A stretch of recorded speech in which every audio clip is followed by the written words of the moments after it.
Behind me is the guys from the Belcarra rock pile. Today we're going to be in the bushes and it's Father's Day, so this is what we're doing for fun.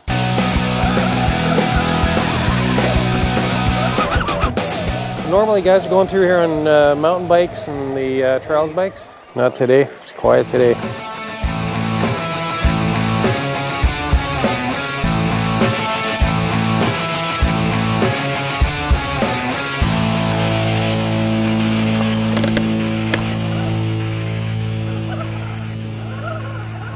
So we got a new rig today.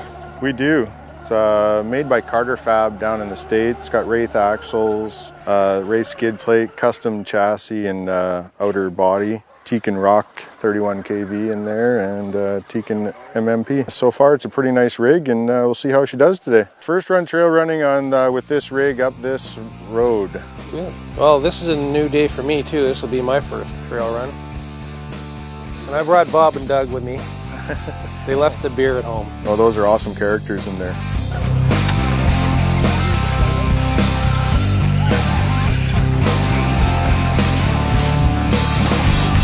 Traction a little different once the tires are getting wet? A little bit, not too bad though. Like real life 4x. And I'm running no weight in the tires either.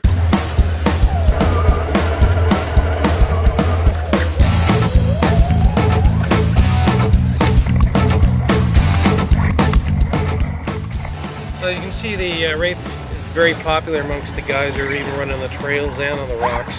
Scale realism, lights that can be added, and of course figures.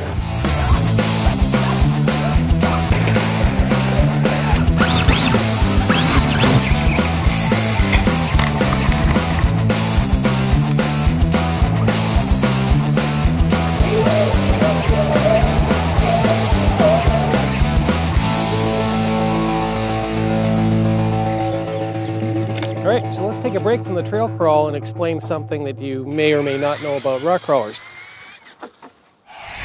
Well, today we're going to try to install some drag brakes on our camera rig so it stays in the action and not rolling past it going down hills. We've chosen the Sidewinder SV3 as our choice for speed control because it's both programmable, number one. Number two, it is brushless and brush capable. So we can hook this up to a Castle Link and make changes like full-on crawler brakes, full reverse, and a few other cool features. So here's our Sidewinder SV3 that has now been programmed to be a brushed speed control, and we're going to install it in the truck. First of all, we're going to remove our old one, a lovely old Axial AE1, which was a first generation speed control on a lot of the rock crawlers, but by today's standards, ow!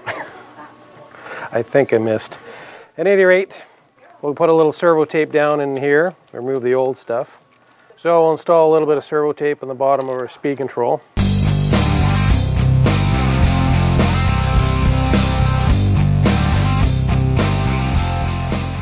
Okay. Speed control is now stuck in where we want it on our radio tray. Our battery connector will come forward over top of here towards our battery. Plenty of room. And our motor connections are going to go down here. I tend to phone cord most of the servo connections. I just take the servo lead, wrap it around a round device like a screwdriver, or in this case an Allen key tip. To that point, let go, and suddenly I have a telephone cord that will now plug into the receiver and make a nice neat little thing rather than a bundled wire, which I tend to think is tacky. And we'll do the same thing with our on-off switch, which we're going to stick on top of the receiver with some servo tape. We're going to stick that right there. It makes a nice tight little package. Now make our connections to the motor, our red connection and our black connection. And we have a white wire left over for our brushless application, which we're not using, so I put a little piece of shrink tubing to seal it up and keep it out of trouble. We didn't have drag brakes in this rig before, we do now. And that is sometimes held secret by some of the guys. So you may be watching a vehicle going down the rocks and boy, that guy's really good at holding the brakes on.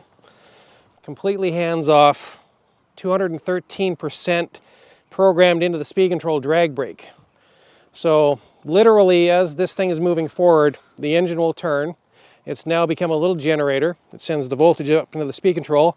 The speed control feeds it back into the motor, so that it will not allow the windings inside it to collapse, and it generates electric brakes. So right now this truck is just crawling down this hill like it's in completely low gear and somebody's standing on the binders. Look, Ma, no hands. Let's get back to the trail. And here we are with the redwoods of British Columbia. The first major obstacle.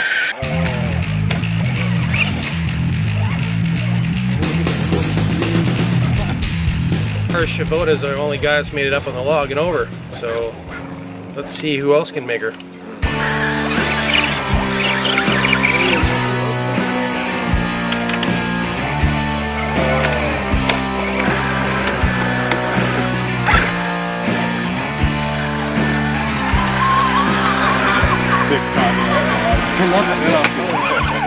Hitting obstacle number 2 here, up a little crevice.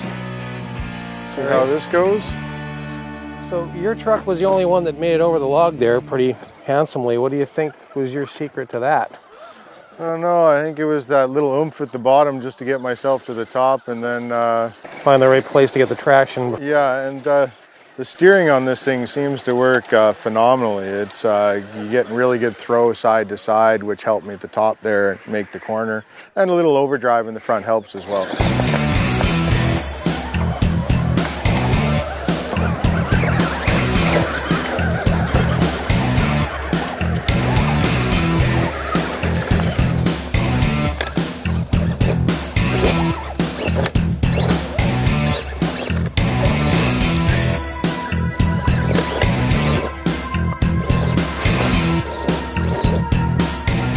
Right, so Mackie, what do you like about coming out on Father's Day and running around the trails?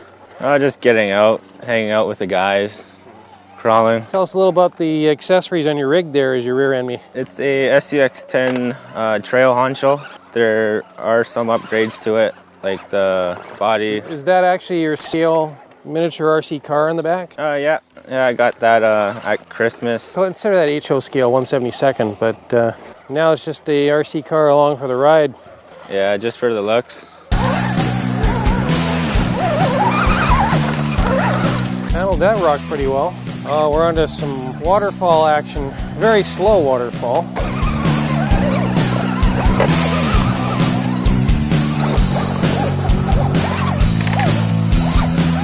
I think I'm stuck here.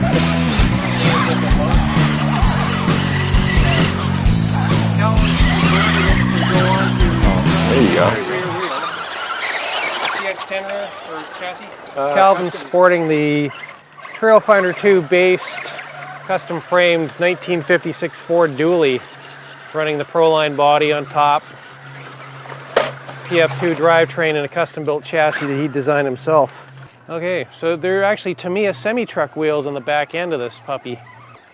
Oh yeah, them drunken idiots. I mean, those fine Canadian citizens, they made it. You can do it, eh, Ozer? Hey, Ozer. How's it going, eh? Way to go, Hosehead! Did it as soon as I got the race. It was the first mod I actually did. Just chop the roof. Yeah, it's the first thing I did. And yeah, great truck. Lots to do to it. So you're out here, you never ever see a duplicate ever. With all the guys out here, they've done a real good job of never ever creating anything similar ever.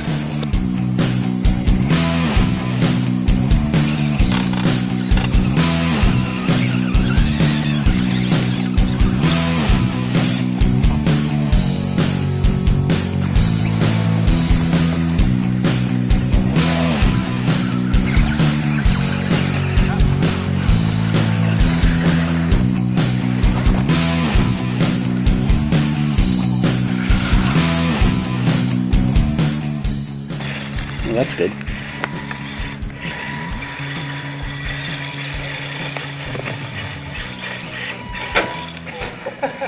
Well, we topped out of the height of this trail. We're heading back in. So thanks for watching again today.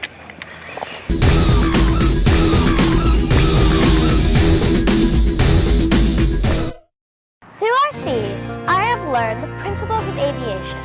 RC taught me how to use tools. RC taught me history. From radio-controlled cars and aircraft plastic model sets to a wide range of assortment of paints and scratch building supplies, RC Pit Stop has you covered. We have something for everyone. Drop by today and talk to our friendly staff about how we can get you up and running. RC Pit Stop, serving the community for over 20 years. Your child needs more RC.